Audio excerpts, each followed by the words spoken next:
Hi, thanks for watching this video. We're here today talking about sore ears. Hi Jason. Hi Tim, thanks for having me.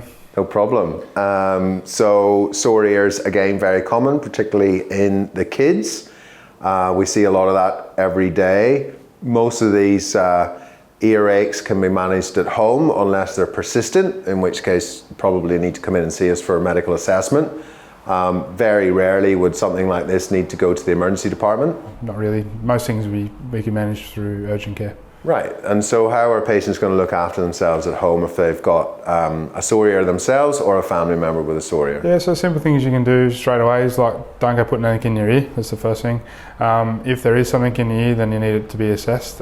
Simple pain relief can also help with an earache. Keeping it dry too, not submerging, going swimming, getting water in your ear. So try and actually really keep your ear nice and dry is the main things that you can do. Yeah, and so most of these earaches are viral, right? So they're usually associated with other symptoms, maybe a fever, or a sore throat, or a snotty nose, or a cough. Yeah. And treatment supportive. So like you say, keep the ear dry, avoid submersion, take regular pain relief, keep up with fluids, and treat the general viral symptoms. Yeah.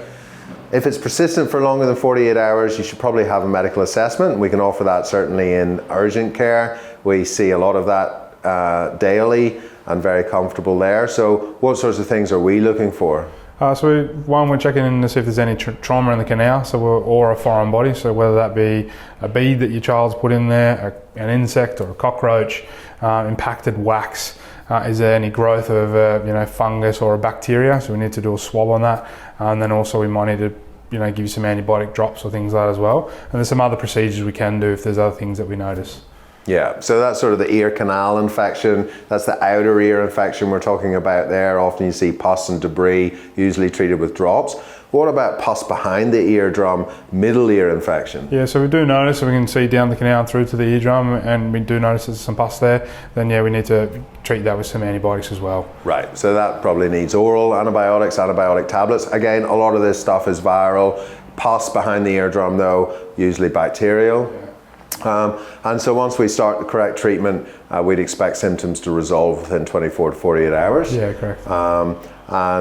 Most of these ear problems we'd be able to see in urgent care. Very rarely would we need to send you to hospital, but we can help guide you if that is the case. There may be some more serious complications that might necessitate a trip to your local emergency department. So thanks for watching this video on sore ears. Like, follow and share to see more educational content, and all of our videos will be posted on the website.